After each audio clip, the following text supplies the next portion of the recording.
What's going on, YouTubers? How you like my t-shirt?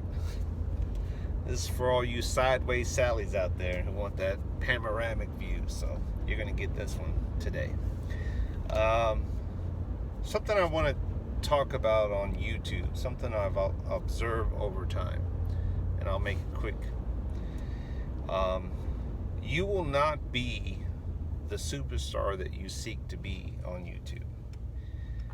And I've had to come to terms with this on my own channel myself, and just say I'm never going to be that superstar. I'm never going to be that big channel that I hope to be. I'm never going to be that person that everyone just gravitates to, and says, man, I like Red. He's a cool guy. I'm never going to be that channel that you'll donate to, or like sponsor, or like send me monies on super chats, or like, hey, here's some monies towards a new knife set. Keep doing what you do, keep rocking it, right? YouTube is never going to pay me to be that superstar, right? It is what it is, right? I enjoy doing this, and but I find that people that seek that fame don't realize they're never going to be that big hit, that big channel. It takes certain individuals to put on this superstar character, this thing. They just have that it factor, right? That just draws people in to say, that dude is freaking cool, man. I want to be like that guy. I'm not going to be like that guy, but I'm going to send that guy some money, right? Because, in channels, I have found this over time. Channels that just pull people in, that people just gravitate to because they think they're so cool.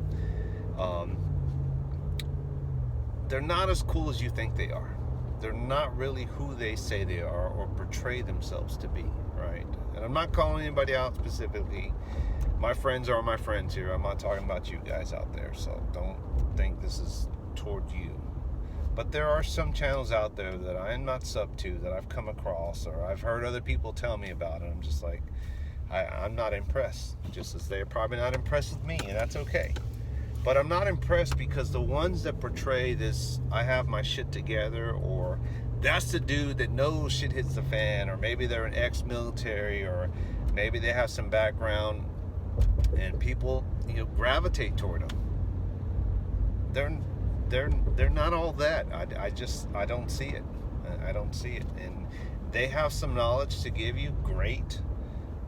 But I really think, and I've seen this over time, and even recently, people that come off as preppers or ex-military, or those guys have their shit together, I see them cracking.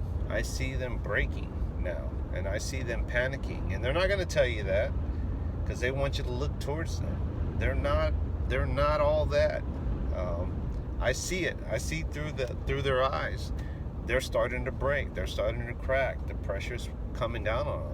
And you think about the ones that move out into the wilderness, into the boondocks, into the 50 acres or 80 acres, and they're homesteaders, and they're living with other homesteaders. Think about that. If they were so independent, if they had their shit together, why are they having to be dependent by living on a homestead land that are shared by other homesteaders because they're part of a community, because they can't do it on their own? And I get that, right? The more people, the better. But the ones that put on this persona, this I have this shit together and all that, and you send them money, $10, $20, $50, $100, I'm thinking, why are you sending them money? If they supposedly have their shit together, why are you sending them money? I don't understand that. I don't get that.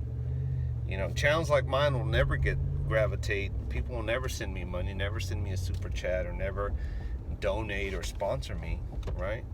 Because they're like, Red, you have your shit together. You don't need anything, right? And yet these guys continue to pull in the money, to continue to draw an audience that I'm like, okay, cool, you got an audience. But why are you asking for money? Think about it.